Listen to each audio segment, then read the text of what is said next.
Wani, I want to begin talking about my experience or experiences in the 8 years that I lived and studied in Al-Medina Al-Munawwara, Al-Medina Al-Nabawiyya.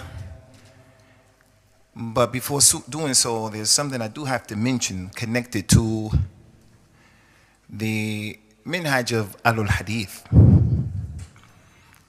And that is, one of the things that we have to impress upon ourselves and we have to remind each other about is that, as we mentioned many times and as all of us know, our religion has explained everything that we need to know. I've said that in a number of introductions to the lessons that I've given. There is nothing that our religion has left out where we have to borrow from kuffar, or we have to borrow from our own selves. We have to come up with something in order to complete Allah's religion. Al-yawma akmaltu lakum dinakum. Today, I have completed for you your religion. وَنَزَّلْنَا عَلَيْكَ الْكِتَابِ تِبْيَانًا لِكُلِّ شَيْءٍ. We revealed this book to you, Ya Muhammad, and it makes everything clear. وَمَا فَرَّطْنَا فِي الْكِتَابِ مِنْ شَيْءٍ. We have not left anything out of this book. Ya Abdullah, Ya Amatullah, Ummatul Islam. Our religion is not in need of Abu Usama coming with something new, you coming with something new, this sheikh, that sheikh coming with something new. The Prophet died, sallallahu alaihi wasallam, and he completed the balagh and the tabligh of the Risalah. And he gathered his companions up when he was performing the Hajj, and it was a great multitude of people. He asked them, what are you going to say Yawm al-Qiyamah when Allah asks you about me and did I relay the message? They said, we bear witness, you relayed the message. He put his finger up in the air as he used to do. When I give the khutbatul Jum'ah and I come to the shahada, shadu an la ilaha illallah, when the Prophet used to do the shahada, he would put his finger up, sallallahu alaihi wasallam. And he used to put his finger up a lot. When they said, we bear witness that you relayed the message, he put his finger up and he said, oh Allah, bear witness to what they said, bear witness to what they said, bear witness to what they said, and he died soon after. So the companions testified that they were not left not knowing about something. So our religion explains everything. Before you move your foot in this religion, you have to ask yourself, where is the proof that will allow me to do this? For an example, our brothers and sisters in Syria are being persecuted. Someone comes up with a bright idea and they say, we want to get our children involved and we want to make our children feel a sense of responsibility as it relates to the plight of our brothers in Syria. That's a good thing. It's from Islam. So what we're going to do is we're going to tell our children, I'll give you £5, £10 if you refrain from talking from 7 o'clock in the morning till 12 o'clock noon. This is an idea that some people came up with here in Medina, here in Birmingham. So when my wife brought that to me and she mentioned that to me, should we allow our daughter to fast or to prevent, to not talk for those hours, and we give her money and we make her sensitive to the Syrian issue? I asked her, do you know in our religion anything that would allow such a thing? She said, I don't know anything in the religion that allows it, and I don't know anything in the religion that disallows it. I said, no, there's something in the religion that disallows it. And it's that man who stood up, Abu Israel, he took an oath to stand up in the sun and not to sit down and to fast all day and not to talk to anyone. And the Prophet told the people, tell that man to talk to the people. He has to say, Assalamu alaikum wa rahmatullah. If he sneezes or someone sneezes, he has to say, Alhamdulillah. He has to say, Yarhamakullah. You can't make a taqarrub and get close to Allah with ignorance. So before we encourage our children to do such a thing, no matter how good it sounds, you have to find out, is that from the religion? We have a brother here in Birmingham. His name is Mu'azzam or Muazzam Beg. He's been arrested, as many of you know. I don't know the reality of his arrest. I don't know. But I ask Allah subhanahu wa ta'ala to make it easy for him and his family. He's our brother. May Allah Azza wa Jal make it easy for him and for his family. Someone may come to me and they may say, let's go and let's march and protest in front of the police station there in Birmingham. I say, hey, before we do that, do you know something in our religion that would allow us to do such a thing? Do you know what's going on? Do you know what happened? So the Muslim is not the person who he allows his emotions to take control over the decisions that he makes. He has to move based on clarity. I don't want anyone to sit there and say, I'm against that man. I'm not against that man. I'm giving you an example of real situations. And I'm bringing to your attention that that man, he deserves, he's our brother, he needs our dua. That's from our religion. As for marching and protesting and all of those things, where is that from our religion? So if someone can bring those things, then we're going to act upon them. So the point is, any and everything in our religion, it has been explained to us what to do, what not to do, how to do it, and how not to do it. Today's lecture is no different from that. When I was informed that this month's series was going to be a series in which different brothers who studied in Medina were going to come in front of the community to talk about their personal experiences in Medina, something went in my head. And that was what I knew from the companions and the tabi'een and the followers of the tabi'een, where they used to not like people coming to the masjid telling stories. They were called storytellers, the qussas. And the scholars of Islam, they wrote books against this issue. Al-Imam Ibn al-Jawzi, rahimahullahu tabarak wa ta'ala, he wrote a book he called it Al-Qussas wal-Mudhakkireen, the book of the storytellers and those people who remind the people. And Imam As-Suyuti came, he wrote a book, he called his book Tahdhir al-Khawas min Ahadith al-Qussas, warning the general public from the speech of the storytellers. Al-Imam Ibn Taymiyyah came, he wrote a book called Ahadith al-Qussas, the lies that were fabricated by the storytellers. And that's because during the time of the Prophet ﷺ, when he used to talk, he used to teach the people the Quran and the Sunnah. You know, in the khutbah, before the lesson, khairul kalam, kalam Allah, khairul huda, huda Rasulillah, the best speech is the speech of Allah, best guidance, guidance of the Nabi ﷺ. As for the story of someone's life, what's the benefit of that? Especially in light of the fact that we should be connecting people to Allah, connecting people to the Prophet ﷺ. The Nabi ﷺ, he prohibited us from wearing what he called the thob al-shuhra, the thob al-shuhra, some clothing that you become known by that cloth, by those clothes. Because you don't want Bani Adam's attention to be focused on you. You want Allah, you want the people's attention to be focused on Allah. So he used to warn people, don't try to stand out. Don't try to be an individual who you want people to see and to know that you're present. Don't cause the attention to come to yourself. So those storytellers, they used to lie. They used to say crazy stories. They used to take the attention of the people away from real knowledge. Real knowledge. So as a result of that, the ulama prevented it. And the first storytellers, they started during the time of the tabi'een. Some of the companions wanted to go to the masjid to tell stories, and Umar didn't allow them, radiyallahu anhum. And then after a while he allowed them, but on specific days, and he prevented them from talking about themselves. So I had a little bit of hesitation. How do I approach this issue? So when I looked into the issue and I called some people who I respect back in Medina, I was given another side of the story. And that is that Allah Azza wa Jalla mentioned many stories in the Quran. He mentioned in the Quran, لَقَدْ كَانَ فِي قَصَصِهِمْ عِبْرَةً لِأُولِي الْأَلْبَابِ مَا كَانَ حَدِيثٍ يُفْتَرَى. Verily, we have given you some stories that have a lesson in it in the Quran. And these stories are not fables and fairy tales.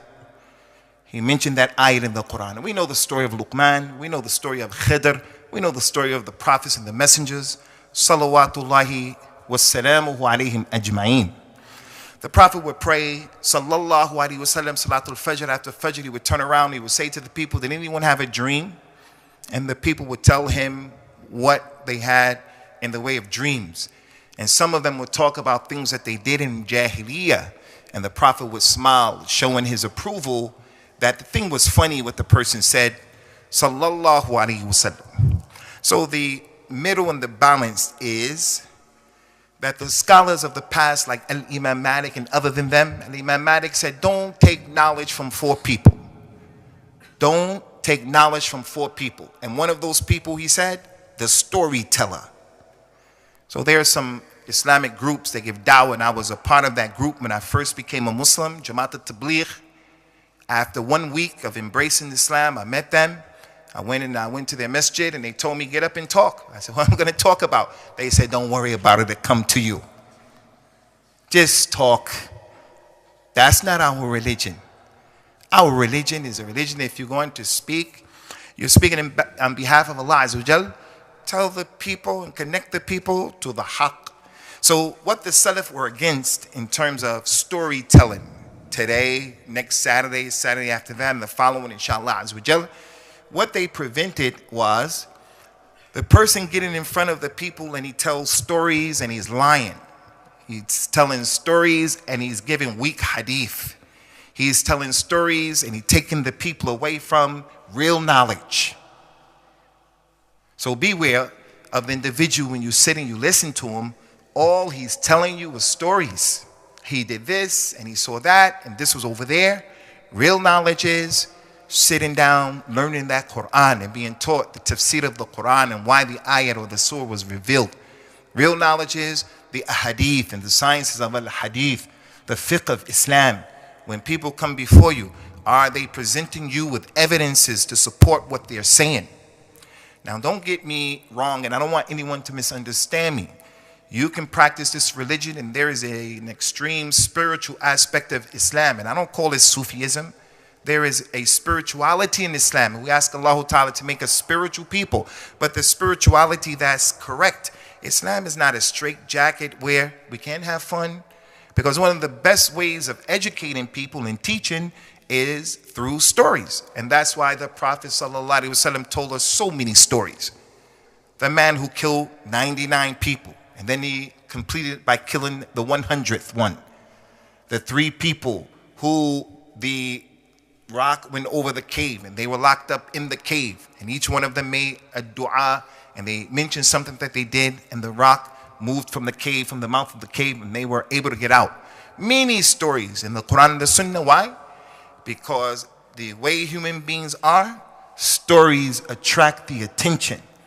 They help the person's interest to be sparked, especially with younger people. It's one of the best ways to teach.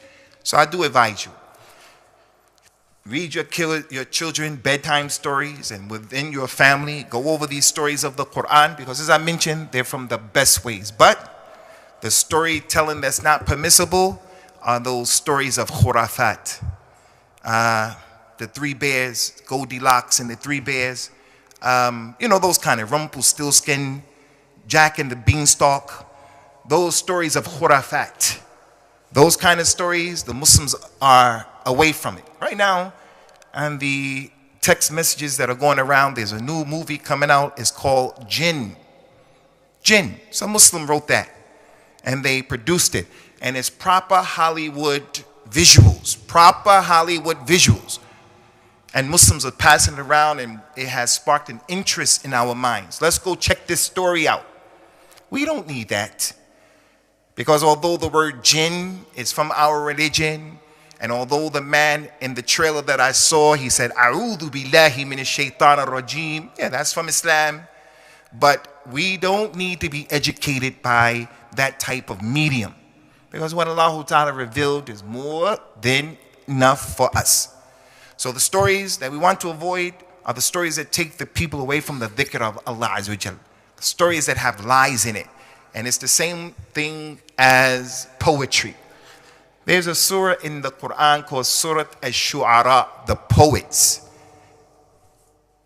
And Allah Ta'ala condemned the poets of the Arabian Peninsula because of their lies, because of their exaggerations. He mentioned in the Quran, هَلْ أُنَبِّئُكُمْ عَلَى مَنْ تَنَزُّلُ الشَّيَاطِينَ تَنَزُّلُ عَلَى كُلِّ أَفَّاكٍ أَثِيمٍ يُلْقُونَ السَّمْعَ وَأَكْثَرُهُمْ كَاذِبُونَ وَالشُّعَرَاءُ يَتَّبِعُهُمْ الْغَاوُونَ. Shall I not tell you people who the shayateen come down on? The shayateen, they come down on these people who are prolific liars and the troublemakers. They say words and they are lying in what they're saying. And the poets of Arabia, those poets of Kufar, the Kufr and Kufar, they are clearly astray because they were lying and exaggerating. The poet would get in front of this audience and say, me and my son and my brother can beat all of you at once. He can't beat all of these people, but they would make poetry like that. And Islam said, no, don't lie, don't go overboard like that. But the poetry that's halal, the Prophet had a poet, Hassan ibn Thabit, radiyallahu anhu. His companions used to make poetry. So it goes to show, there's a poetry that's halal, and there's a poetry that's haram. There's a storytelling that's halal, and there's a storytelling that is haram. So I wanted to mention that because, again, it goes and it shows and it indicates everything in our religion has been explained. If the moled of the Prophet was from this religion, it would have come to us, because we know what finger to wear our rings on and which fingers not to wear our rings on. We know which two we can wear them on. We know how to go into the toilet, how to come out of the toilet, akramakumullah. How to get married, how to divorce, how to bury, how to welcome the newborn child. When you go to the janazah and the people are standing over the grave and all of the stuff that's going on, this used to happen on a daily basis during the time of the Nabi sallallahu alaihi wasallam. So we don't have to do things that are new. We don't have to introduce anything that's new, because everything in our religion has been explained. Concerning my experiences in Al-Medina, what I've chose to share with you people is actually in each and every one of these situations is something that I did bad. It was a mistake that I made. But in these mistakes, inshallah, I hope there is a sign for all of you, especially you younger brothers and those of you who are trying to go to Medina.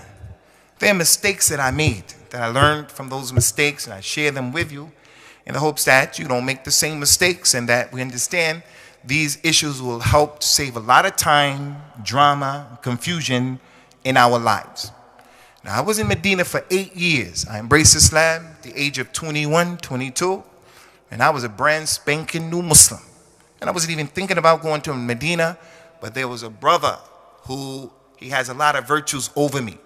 His name was Qadir, Lawrence, Abu Ali. He came to us where I lived in the East Coast. He came from the West Coast. And he was a real calm guy. He had graduated from the University of Medina, and he studied with the first African Americans who went to Medina. He was with Bilal Phillips and those brothers. And he came and he was in our masjid, and he told me, hey, you should try to go to Medina. I wasn't really thinking about Medina. But due to Allah Azza wa Jal, through that man, he put a lot of pressure on me. And I got my paperwork together, and they came to interview me, and I went. During my interview, they were asking me questions like, what do you think about Khomeini? The people were interviewing me to go to Medina. I'm a new Muslim. What do you think about Khomeini? I said, Khomeini is a good guy. They said, what do you think about Gaddafi of Libya? I said, he's a good guy. What do you think about Saddam Hussein? I said, he's a good guy. And the reason why I said that is because I was a new Muslim, and I thought that they were against America. I thought that they were against America. So my minhaj was, the enemy of my enemy is my friend. I didn't look at these people curse the companions. I didn't look at this man thinks that a kafir who's an Arab is better than the Muslim who's not an Arab. I didn't look at this other individual said that the Quran was incomplete, that the Quran shouldn't say Qul huwallahu ahad, but it just should say Allahu ahad. Ya ayyuhal kafirun. I didn't look at those issues. I'm a new Muslim, so I was judging based upon emotions and ignorance. And to the credit of the people who interviewed me, they knew I was ignorant, and that's why I wanted to go to Medina. They didn't say to me, you can't go, because look at these answers. And at that time, Ikhwani, in 1986, anyone who brought his paperwork to the table, they were going to accept you. I know people who were 60 years old who got accepted during that time. But now it's difficult to get to Al-Medina, to go to Al-Qura, Mecca, or to go to the university in Riyadh, or any of those places. But I say, keep trying and keep trying. Anyway, when I went to Al-Medina, I had never traveled outside of America in my life, and I never knew the worth of the American passport until I got it, and I left on that trip from JFK in New York, John F. Kennedy Airport, and I arrived in Jeddah, waited in transit, and then I went to Al-Medina. Never took a trip like that. It took 14, 15 hours. Altogether, I traveled a whole day, and I went in a very heavy sweater and jeans and Timberlands. And I was musbil. I was musbil because I was a new Muslim. And I went, it was cold wintertime in America, and I went, and it was hot over there. Anyway, the trip took a lot out of me. I never experienced anything like that, but something miraculous happened. I will never forget it as long as I live, and this is why I'm bringing it to your attention. After taking that trip from New York all the way to Medina, when I got out of the airport, I came off of the plane. I didn't know anyone. I didn't know Arabic. When I arrived off of the plane, there was an old man, a Saudi Arabian man, who gestured to me to come to him. I couldn't understand him. He couldn't understand me, and it was nighttime. He just told me, wait here. Another young man, Saudi Arabian, got off the plane, and he took us with him to his house. And he had a nice meal. And I sat and I ate with them. I couldn't talk to them. They were trying to talk, but I couldn't communicate, and they couldn't communicate with me. It turned out years later, I found out after that the young man was the oldest man's nephew, and he went to pick him up. He was coming from Jeddah. But the old man saw me, and he said that I looked like a student who was new. Without even knowing me, he took me to his house, and I ate in his house. After we ate, he took me to the university. And in the university, there's a gate. You can't get in that gate at nighttime. As a student, you can't be out of the gate, and as a visitor, you can't come into the gate. You have to have the documentation. So when we arrived, he told the guards my situation. The guards told someone, take me to the second of the Americans, where the Americans are. This is the first story I'm going to tell you. They took me to the Americans. Now, you have to keep in mind, I hadn't been in America over 24 hours. When I went and I found my brothers from America, only Allah knows how happy I was to see people from the same place that I was. When I went into the room, I said, what's up? What's up? How you guys doing? What's happening? Assalamu alaikum. What's going on? And the brother asked me, where is Allah? They didn't give me any love. They didn't say to me, where you from? They didn't say, what's your name? They said, where is Allah? I said, well, what kind of question is that? Where is Allah? I said, Allah is everywhere. And they say, you see? You see? You see? This is why we have to learn, and I didn't like the way they dealt with me. They didn't know 4 or 5 months prior to me being in Medina, I was robbing people. They didn't know that. They didn't know I didn't tolerate anybody laughing at me. So one thing led it to another, and I can't get into the details because it wouldn't be appropriate. And those brothers were Salafi. It was my first encounter with Salafi people and Salafiyah. That was my first encounter as a new Muslim.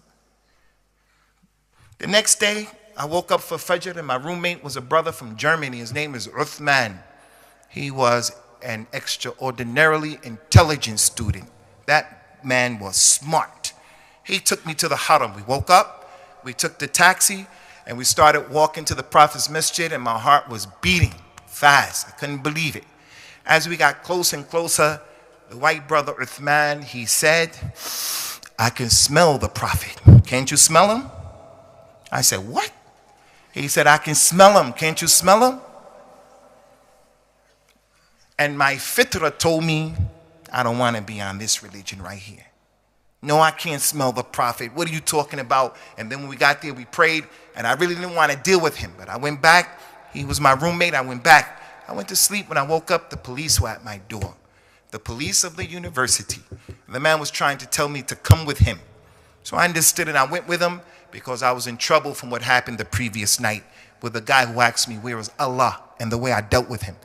So I hadn't spent 24 hours in Medina, and I was about to get thrown out of the university because someone approached me in a way that wasn't nice. So I mentioned that. Why?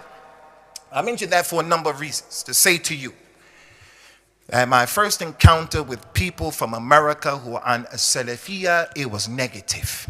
I almost got thrown out of the university because of the way they dealt with me. I'm not against the Prophet, I'm not against the Sunnah, I'm not against Tawheed, but I'm against the way you're dealing with me. You don't know me, why are you dealing with me like that? So whenever I would go in the mat'am or the mess hall and they were sitting there, I would always hit their table and make their juice spill over and things like that, and I just didn't like them. So as time went on and I was doing well in school, I went to the next level. I would turn around in my class and I found that those brothers, I caught up to them because they were failing and the people who were not policing everyone else were passing their tests. And I turned around and I noticed these guys are wasting time. When I got to the level that they call the Mustawa Arabi, right before you graduate and you go into the faculty of the college, I met some brothers from Libya. Two brothers in particular. One is here, his name is Abu Dawood, and another brother, Abu Bakr. These two brothers were gentle and easy. They used to bring me to a restaurant and we would eat, and they were nice, practicing Arabic with them. And in the meantime, in between time, they were sharing with me the dawah to Salafiyah in a nice way, in an easy way. It was easy to drink and to accept from them because of the way they were acting. And at that time, some tapes from a Shaykh Nasiruddin al-Albani, they were coming to us in Medina. 2 tapes, 3 tapes every week. After they would listen to them, they would let me use the tape. I would listen to the tape. And I started to get to know al-Albani. Started to get to know al-Albani's students. How al-Albani was when he was traveling, when he went to the nikah, when he went to the aqiqah, when he was debating people, different things of his personality. And I was just amazed at the way he was. And his dawah, it had a soothing effect. And it made me a person who realized at that time, this is the dawah that I want to be upon. Not the stuff that I saw in America, and not the stuff that I saw when I first went to Al-Medina. In Al-Medina, ikhwani, at that time, right before I went to the faculty, there's a part of the Prophet's Masjid sallallahu alaihi wasallam called the Rawda. The Prophet said it in an authentic hadith about it sallallahu alaihi wasallam, Ma baina bayti wa minbari rawdatun min riyad al-jannah. Between my house, his homes, the hujurat were on that wall, for an example, and then his minbar was here.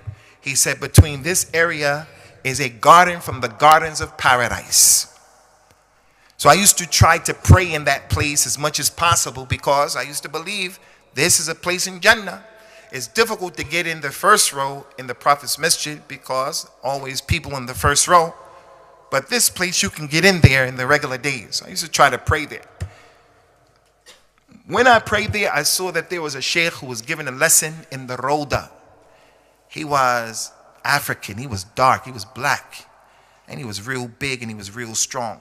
And he had a strong voice. His name was Umar Falata. He was from Nigeria originally. His people came from Nigeria and they made hijrah to Al-Medina. And he grew up there. He took from one of the greatest muhaddiths of Al-Medina from Africa as well, Nigeria, a Shaykh Abdurrahman Al-Afriqi, rahimahullah. I went to that man only because he was black. That's the only reason why I went to him. He was the one black sheikh speaking in all of the Prophet's masjid.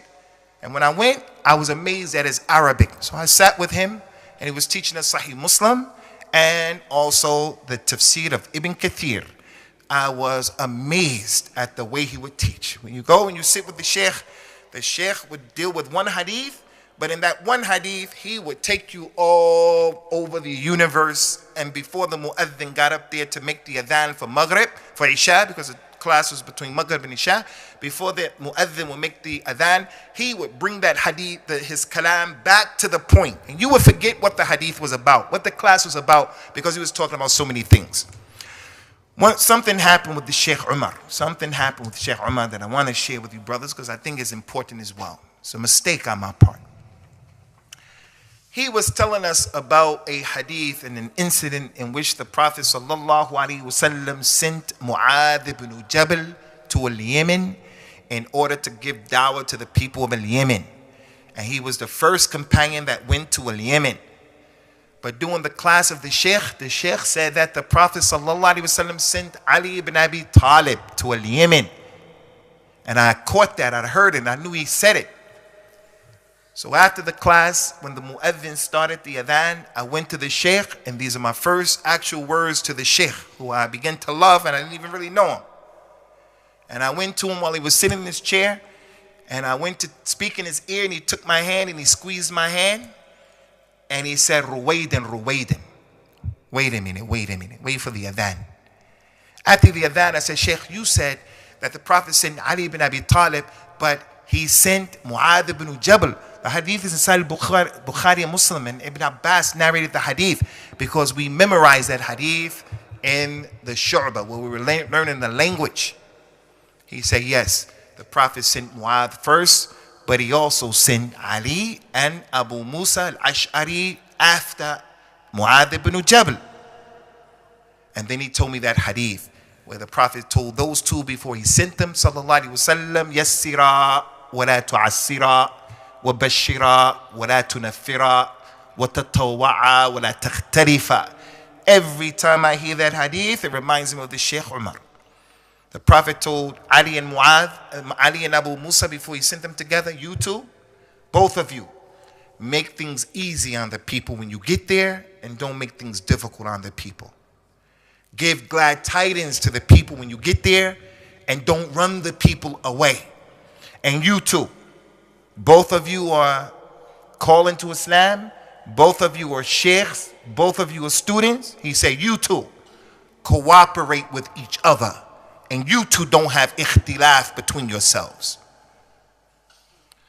So when the sheikh told me that, he said, remember, before you make al-amr bil ma'ruf and al-nahy al-munkar, know what you're doing. So the lesson from that is, especially for young people, we should always second guess ourselves when it comes to ulama. You're a brand new Muslim. It doesn't mean you don't have the truth. It doesn't mean that you can't be right and the Muslim who's been a Muslim for 50 years can't be wrong. It doesn't mean that. But because you're a new Muslim, have a sense of humility about yourself, and don't look at yourself as being, I know and the sheikh doesn't know.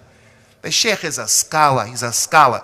Now, the issue that I made a mistake in, it was an easy issue. It was theory, no problems. I'm not going to get hurt.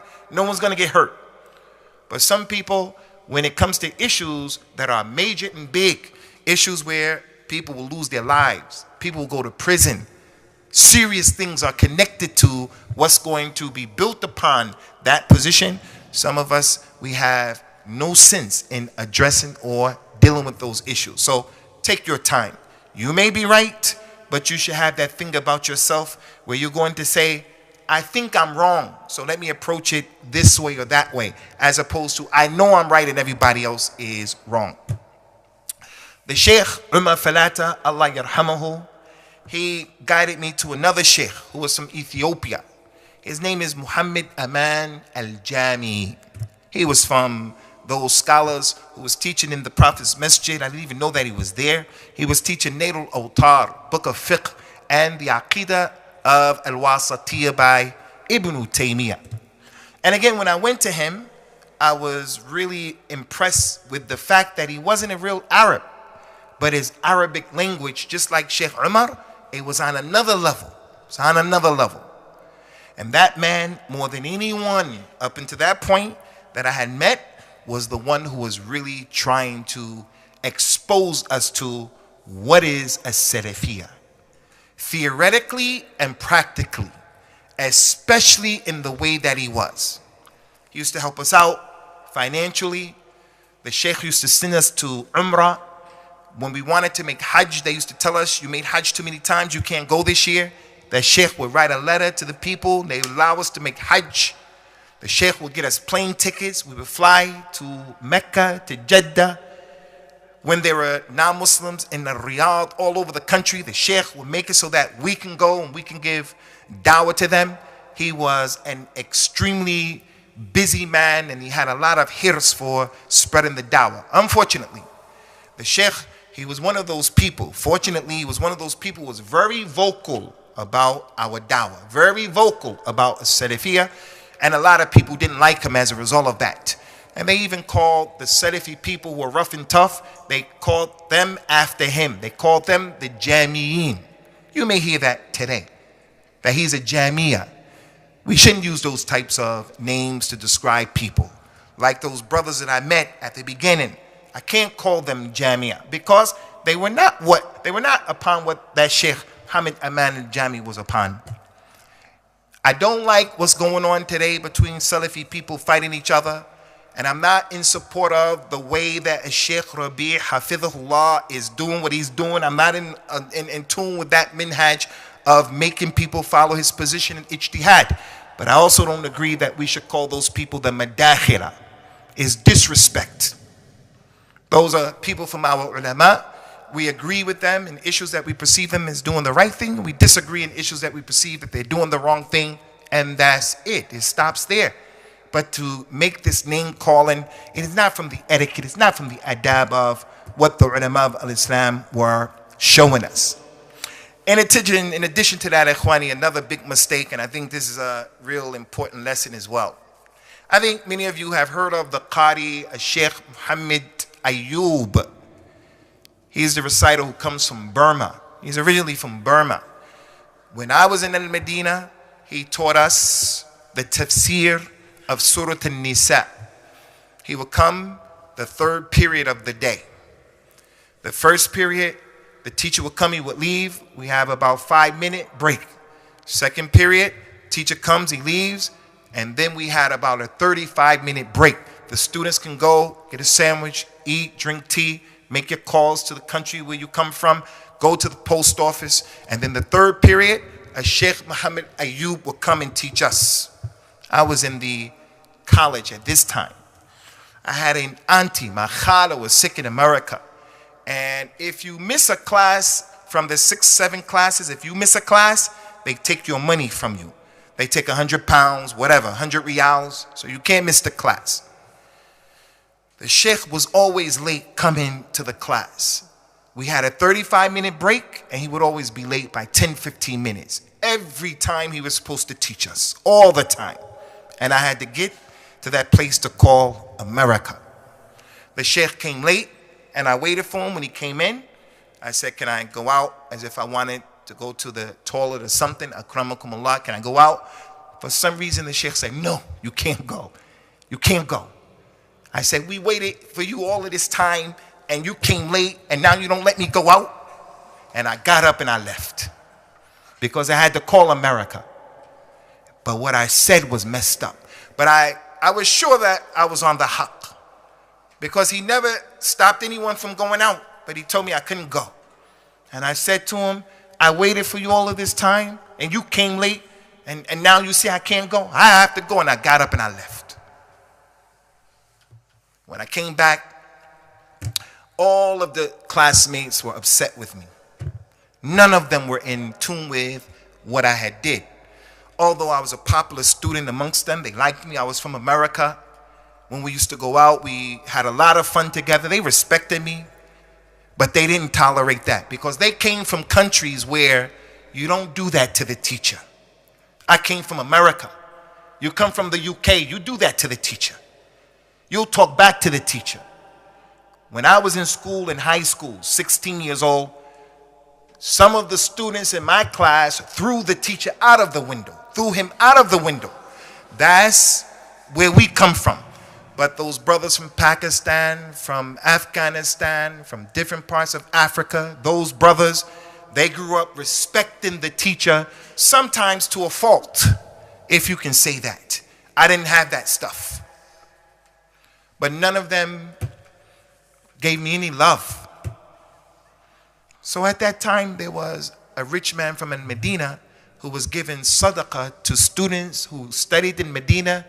If you can prove you're from America and you were married, they would give you 2,000 pounds, 2,000 riyals. But you have to get a tazkiyah. So I went to the wakil of our faculty. He was none other than my teacher as well, Shaykh Abdul al-Abbad, the son of the big sheikh right now in Medina, Shaykh Abdul Muhsin. His son taught us Kitabul Iman by Imam Ibn Taymiyyah, and he was one of the responsible people of our faculty. And I was really close to him. I went to him and I explained to him, Shaykh Abdul Razak, there's a rich man, he's giving money out for the students who are married. You know I need the money and everything. I just need a tazkiyah. You write to him. And he said to me, some news came to me that disturbed me about your behavior with Sheikh Muhammad Ayub. I say, yes, but Sheikh, look what happened. My auntie was sick and he came in. He said, don't you know that Muhammad Ayub is the imam in the Prophet's masjid? Sallallahu alaihi wasallam.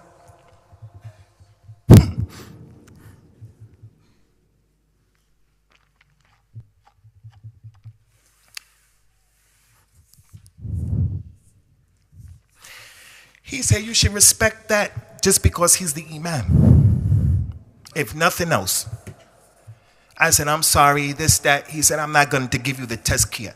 You go to Muhammad Ayub, to the sheikh, and you get that tazkiyah from him. And you apologize to him.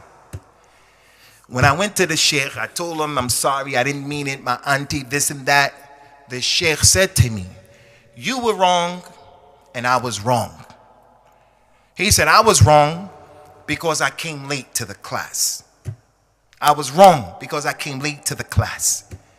And you were wrong the way you spoke and you got up, you went out of the class and you gave a bad example of yourself in front of your colleagues and your fellow students. But it's no problem. Sheikh Muhammad Ayub gave me 2,000 riyals. 2,000 out of his own pocket. He gave me 2,000 plus the other 2,000. I had over $1,000 just like that, just came just like that.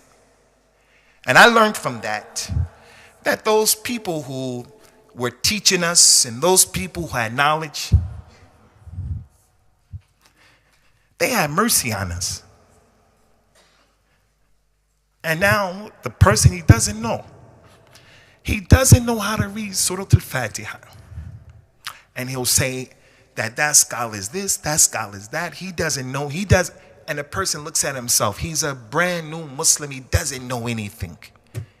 And he says that the ulama of al-Islam are cowards, and the ulama of al-Islam, they are this and they are that. And the individual in his own personal life, he has all kinds of issues. Those scholars, for the students in Al-Medina, especially from America, especially from the UK, they used to go out of their way to try to help us to stay there. Because when I was there, Ikhwani, 8 years, 25 students came from America every year. 50, 100, 200 students came in the 8-year period that I was there. 5 students graduated when I was there. Five. And I never met an individual from any part of the world, any part. He went to Al-Medina and he lost his scholarship for whatever reason, except that when I met him later on, he said, I regretted it. I never met anyone who said, no, it's okay that I didn't stay. It was the ahla ayam hayati. They were the sweetest days in my life. I don't know any days more sweeter than Al-Medina. So for those brothers who are trying to get Medina, it doesn't work this year, you have to keep trying the next year and the following year and the following year, and don't stop until, even if you're beyond the age limit, continue to go. because you're not going to get in a situation where, and Allah knows best, you can go and you can study and people are paying you money to study, not teaching you radicalism, not teaching you to be a Wahhabi, not teaching you you must be Hanbali. That was one of the beautiful aspects of studying there. When we used to study fiqh with our fiqh teacher, he would just teach you the mas'ala and it was up to you. You just had to have the ability to prove your point of view. They didn't say you have to be Maliki, Hanafi. Afghani people came there, they were Ahnaf. Hanafi, they came as Hanafi, left as Hanafi. They don't say if you don't become Hanbali, you can't graduate. It was the sweetest days. They were the sweetest days that I lived. This month of March, inshallah, I'm going to be 50 years old, bi'idhnillah. Now you young brothers who look, you say, wow, that guy is 50. I still could fight though. I can still fight. I was 22 years old at that time, 22. From that time to now, no days were more sweeter than the days of Al-Medina. Concerning what I want to share with you, one of the biggest mistakes that I made in Al-Medina is that in that 8-year period, I was listening to Al-Albani. I was meeting his students. I was buying his books. I was having those tapes. I accumulated over 1,000 tapes of Al-Albani that had came to us. And then Al-Albani came to Al-Medina in order to perform Umrah. And we heard that he had came. But there was a bit of a problem at that time. When the student is late after Salat al-Isha, if you don't get on that bus, they take you after Asr every day. The buses take all of the students, maybe 30 buses, they leave every 5 minutes. They take you to the Prophet's Masjid from the university after Salat al-Asr. And then you stay in the Masjid, Maghrib, Isha, and then the buses bring you back every day. But if you miss that bus coming back, you have to make your own way back. You have to get back on your own. And usually we didn't have a lot of money. So I heard Al-Albani is here. Al-Albani is here. And I had fasted that day. And they told us that he was going to have a meeting in a funduk or a hotel after Salat al-Isha. But I was torn between, do I go and see Al-Albani or do I miss my food back at the university? If I miss that bus, I won't be able to eat. And I sat there in the Prophet's Masjid trying to figure it out. Which one am I going to do? I decided to go back to the university because I was hungry. I hadn't eaten all day. And how was I going to get back? So I went back to the university. I ate. The brothers came late in the night, and some of them had difficulty getting back. Some of them walked back. Some brothers from Africa. They were from the Congo. They walked back from the Prophet's Masjid all the way to Medina, all the way to the university. It's about an hour, some change. And they were telling me about this story. And that was one of the opportunities that passed me by, because while I was there in that country, I had an opportunity to be with the Shaykh ibn Baz, to be with the Shaykh ibn Uthaymeen, to be with some of those major scholars who had died during their time, Shaykh Hamad al-Ansari, Muhammad Atiyah Salim, to be with those big scholars. I had an opportunity to be with Muhammad ibn Abdullah al-Ghunayman, all of those ulama. But none of them did I like the way I liked Al-Albani. I'm not against any of them, but none of them impressed me as a muhaddith the way Al-Albani was.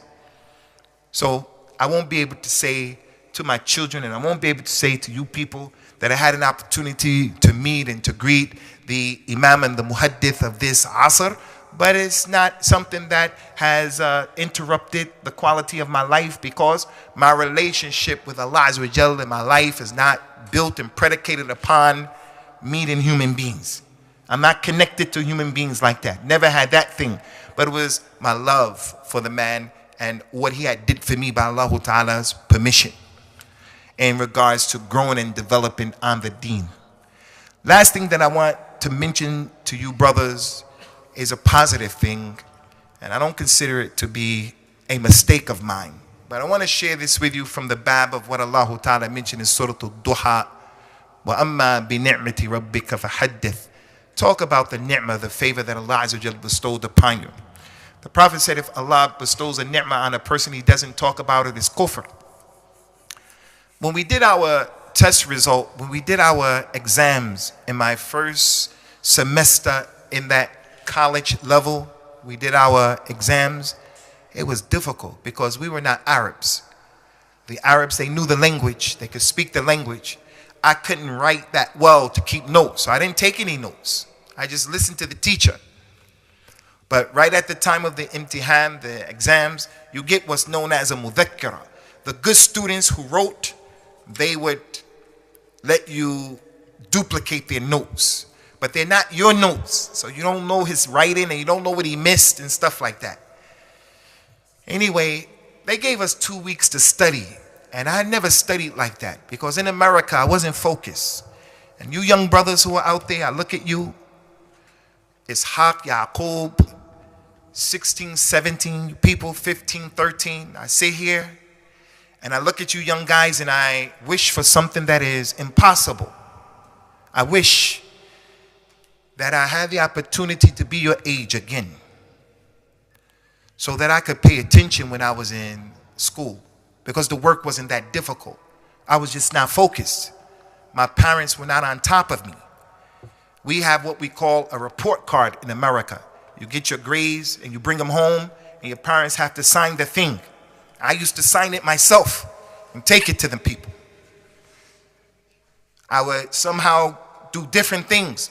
Get someone else's report card, get the report card from the secretary in that office and put my own grades on there and take it to my mother and she would sign it and she would think that's my report card.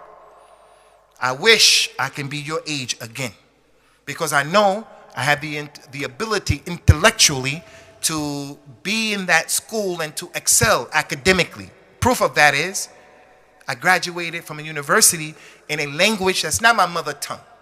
It's not my mother tongue, Arabic.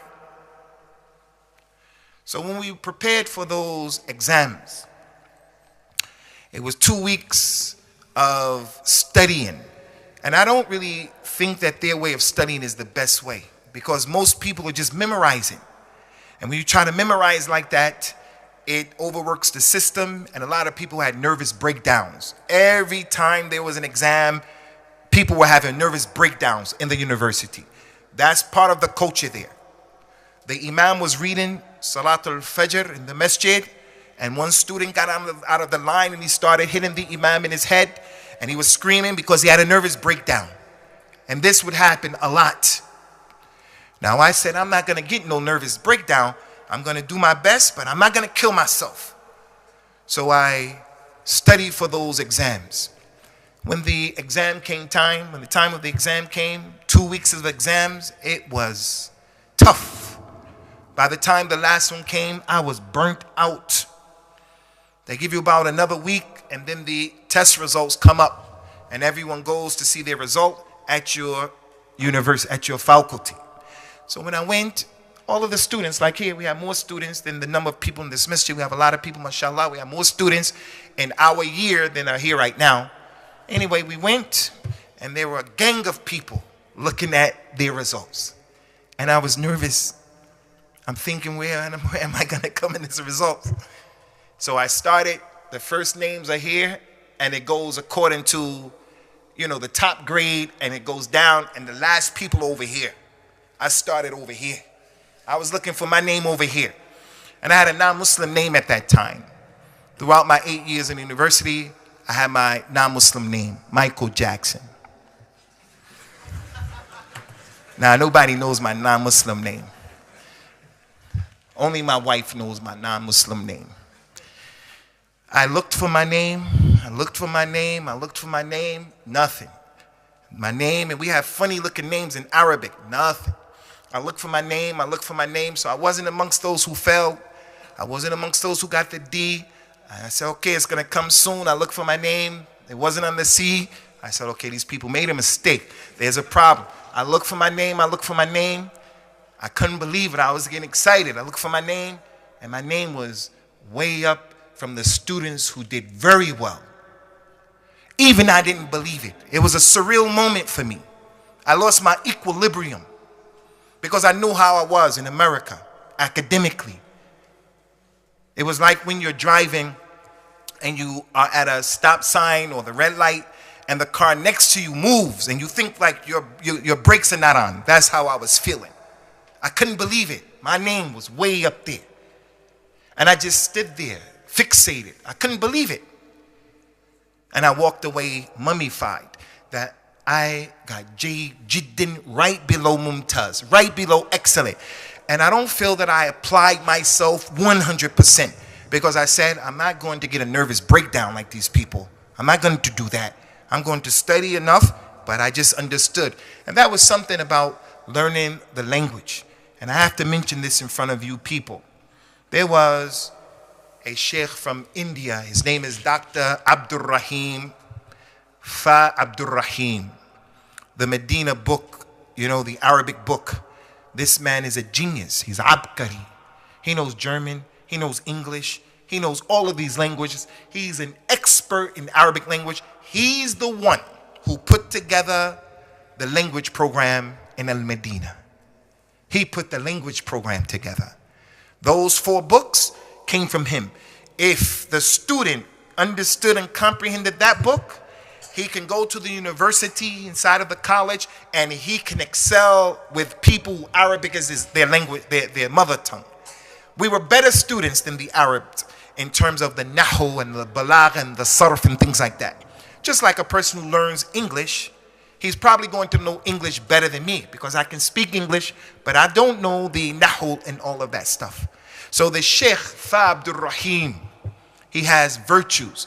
Brothers from Afghanistan, from Africa, from all over the world. We all went to that institute and we all studied from his book. Although they had a jump on us because they had memorized a lot of the Quran. They had been exposed to things way before us. They knew Swahili, some of them. So they were ahead of us in many ways.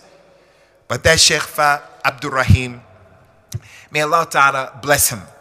Anyway, Ikhwani, from that point, I saw if I really put my head to it, I can get Mumtaz and I can be at the top. And that's what I did throughout my years there. When the test time came, the imtihan, the exams, when they came, I put my head down and I got high grades. After I graduated, I could have gone on to do my master's easily because I knew many people. I was a popular person, but I was burnt out academically. I was burnt out. Those tests used to just put too much on me. And for us in my senior year, when I was going to graduate in 1981, Saddam Hussein, he was bombing Kuwait. And he sent a Scud missile from wherever he was in the Kuwaiti desert. He sent one towards Saudi Arabia, and it hit a school in Riyadh. It was on a Jummah. The Scud missile is not very accurate, but when it lands, it destroys a lot. When it landed on a school and it blew the school up, the people of the country said, okay, no more school. They shut the school down. So we didn't have to go to school for like 4 months. The whole duration of the Gulf War, we were just having a good time. Going to the Prophet's Masjid, going to Mecca, going to the restaurant, just having a good time. Traveling, we went to different, it was so easy. But then after that Gulf War, they said you have to go back to school, and it was the summertime. And there were no air conditions, had broke down, and it was very, very difficult. So after I graduated and I got the good grade, I was offered the opportunity to do the master's, but I said, I can't study anymore. I'm tired of this. It's not really what I want to do. I regret that in a way because it was an opportunity, especially during that time. If you were an American and you did halfway decent job in your studies, it was quite easy for you to go to the highest studies. It was easy. They lowered the bar for you. And plus, I just knew a lot of people. I was quite popular in that place. So in the 8-year period of being there, Wani, there's a lot that we can share with you people, a lot. I just wanted to bring out those few incidents and those few examples. And I would say that after Allah guided me to Al-Islam, which was the biggest ni'mah that Allah blessed me with, I say that the second biggest ni'mah in my life is that He offered me the opportunity to go to Al-Medina. To go to Al-Medina, where I was able to study free of charge. Not only that, but they paid us money. They gave us a small salary at that time. And if you were married from America, from the UK, if you were married, they would allow your wife to come easily and give you an apartment or give you the money where you can pay for your apartment, and they just made things easy for us. Which brings me to the last point, inshallah, and that is about Saudi Arabia, the country. We have people who are extremes. They go to extremes as it relates to Saudi Arabia. No one here in this masjid can say that from this minbar we call people to give Saudi Arabia the bay'ah. No one here can ever say that we say that the Saudi Arabian government is the khilafah of al-Islam. Because that's not true. They're not perfect. They're not perfect. So the one who he will talk about, for an example, the leader of Pakistan, he will talk about the leader of Egypt, the leader of the other Muslim countries, but if he hears you say something negative about Saudi Arabia, he will say you are takfiri and you are against the minhaj of the Salaf and so forth and so on. In al-Islam, we shouldn't talk about people in positions of leadership. We shouldn't do that, no matter who they are. And it's equal across the board. The other extreme, other people say that the Saudi Arabians are kuffar. They're not kuffar. In my humble opinion and estimation, I don't think there's another Muslim country that we can even compare to Saudi Arabia. There's a lot of money a lot of things that are being done that's not correct. And that's everywhere. But there's no government, Muslim government, that can even compare to Saudi Arabia, in my opinion. In my opinion. And what they have done for people who have been educated there is going to be in their mawazin of hasanat. And from the best aspects of that country is the fact that they have ulama. And those scholars came together, Shaykh ibn Baz and those people, and they were the ones who made that university. They were the ones who said, let's use some of this oil money so that we can build an Islamic university, and we bring the children of the Muslims from all around the globe so that they could come and study here. And when the university first started, it was just foreign students who were from outside of Saudi Arabia. I study with African students, people from Vietnam, people from Venezuela. They were poor in their country. The amount of money that they used to get for their salary every month, they used to send that money back to their country. They used to send that money back. And when you first get there, they used to give you a thing called badul malabis. They would give you a gift, 3,000 riyals, so that you can get yourself started off. You can go and buy thobes and things like that. Bed sheets, things that you need. When it was time to go home, they give you a free ticket to come from America there, and then they'll go back again. And then when you go back for the summertime, they will give you 3,000 riyals so that you can go back with some money in your pocket. And they did that every year. Me coming from America during that time, I used to then go back to America for 5 years. I didn't go back to America. When I went there, they would chop my ticket up, and I just traveled all around Africa and all around the Arab world, and they were really easy. When the war in Afghanistan, when it was clear, Muslims are fighting Russians, Muslims are fighting the Soviet Union, communists. It was clear who's fighting who.